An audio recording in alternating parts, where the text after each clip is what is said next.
అందరికీ praise lord అండి. ఈరోజు మన దినభాగం వచ్చేసి మత్తయి సువార్త 10వ అధ్యాయం అండి. ఈ వీడియో వచ్చేసి ప్రతిరోజు ఒక అధ్యాయం నేను అప్లోడ్ చేస్తున్నానండి. అది కూడా లాంగ్ వీడియోలో ఉంటుంది, షార్ట్ వీడియోలో ఉండదు. ఇక్కడ నుంచి నేను బిఫోర్ మంత్స్ డేస్ అన్నీ కూడా షార్ట్స్గానే తీసి పెట్టాను, పార్ట్ 1 పార్ట్ 2 లాగా. అలాగైతే నాకు లెంతీ వీడియో అయితే ఏంటంటే మీరు కంటిన్యూ నేను చదువుతుంది మీరు వినగలుగుతారు, దాన్ని గ్రహింపగలుగుతారు. బైబుల్ నేను చదివింది మీకు అర్థమవుతుంది అనేది నా కాన్సెప్ట్. సో అందుకే మీరందరూ కూడా లాంగ్ వీడియోస్ని చూడండి. నా సబ్స్క్రైబర్స్, నా వ్యూవర్స్ అందరికీ నేను ఇది రిక్వెస్ట్ చేస్తున్నాను. షార్ట్ వీడియోస్లో ఇప్పటి నుంచి చిన్న మెసేజ్లు మాత్రమే వస్తాయండి. లాంగ్ వీడియోస్లో మాత్రము అనుదినం వాక్యం మాత్రమే వస్తుంది, ఇంకా అందులో ఏమీ రావు. సో మీరందరూ కూడా నా ఛానల్కి మీరు సపోర్ట్ చేస్తారని నమ్ముచున్నాను, దేవుని కృపను బట్టి. ఇప్పుడు నేను వాక్యం చదవడం స్టార్ట్ చేస్తున్నానండి. మత్తయి సువార్త 10వ అధ్యాయము. ఆయన తన 12 మంది శిష్యులను పిలిచి అపవిత్రాత్మలను వెలుగొట్టుటకును, ప్రతి విధమైన రోగమును, ప్రతి విధమైన వ్యాధిని స్వస్థపరచుటకును వారికి అధికారం ఇచ్చెను.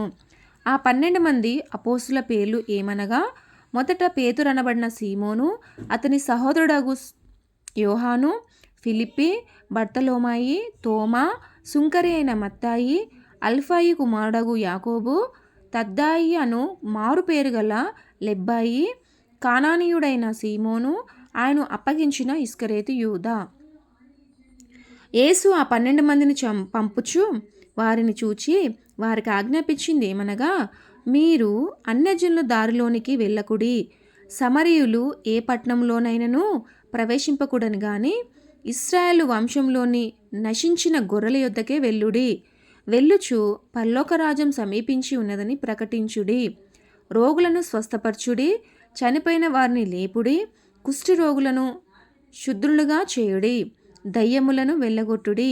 ఉచితంగా పొందితిరి, ఉచితంగా ఇయ్యుడి. మీ సంచుల్లో బంగారమైనను, వెండైనను, రాగైనను, ప్రయాణం కొరకై జాలైనను, 2 అంగీలైనను, చెప్పులైనను, చేతి కర్రైనను సిద్ధపరచకొనుకుడి. పనివాడు తన ఆహారమునకు పాత్రుడు కాడా? మరియు మీరు ఏ పట్టణంలోనైనను గ్రామంలోనైనను ప్రవేశించినప్పుడు అందులో ఎవడు యోగ్యుడో విచారణ చేసి అక్కడ నుండి వెళ్ళు వరకు అతని ఇంట బస చేయుడి. ఆ ఇంటిలో ప్రవేశించుచు ఇంటి వారికి శుభమని చెప్పుడి. ఆ ఇల్లు యోగ్యమైనదైతే మీ సమాధానము దాని మీదకి వచ్చును, అది అయోగ్యమైనదైతే మీ సమాధానము మీకు తిరిగి వచ్చును. ఎవడైనను మిమ్మును చేర్చుకొనక మీ మాటలు వినకుండిన ఎడల మీరు ఆ ఇంటి వారినైనను ఆ పట్టణంనైనను విడిచిపోయినప్పుడు మీ పాదధూళి దులిపివేయుడి. విమర్శ దినమందు ఆ పట్టణపు గతి కంటే సోదమ గోమొర ప్రదేశముల గతి ఓర్వదగినదై ఉండునని నిశ్చయంగా మీతో చెప్పుచున్నాను. ఇదిగో తోడేల మధ్యకు గొర్రెలను పంపినట్లు నేను మిమ్మును పంపుచున్నాను. గనుక పాము వలె వివేకులై, పావురం వలె నిష్కపుటలై ఉండుడి. మనుషులకు గూర్చి జాగ్రత్తపడుడి. వారు మిమ్మును మహాసభలకు అప్పగించి తమ సమాజ మందిరములో మిమ్మును కొరడాలతో కొట్టుదురు. వీరికిని అన్యజనులకు సాక్షార్థమైన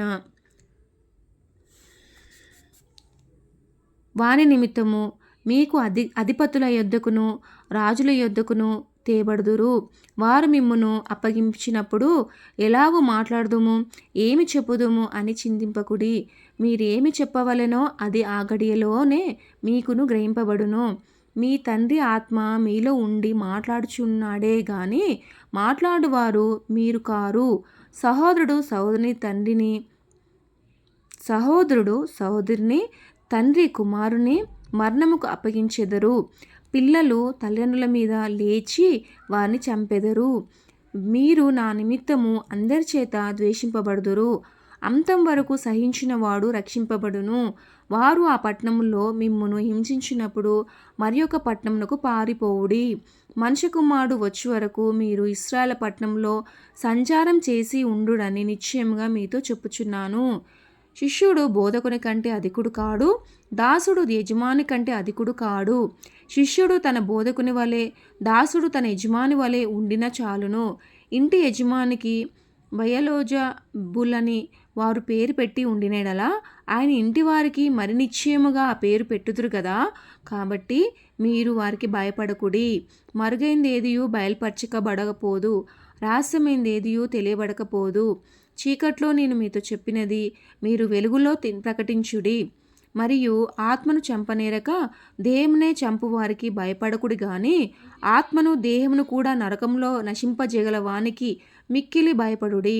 2 పిచ్చుకలు కాసుకు అమ్మబడును గదా, అయినను మీ తండ్రి సెరువు లేక వాటిలో ఒక్కటైనను నేలపడదు. మీ తల వెంట్రుకలనియు లెక్కింపబడి ఉన్నవి గనక మీరు భయపడకుడి. మీరు అనేకమైన పిచ్చుకల కంటే శ్రేష్ఠులు.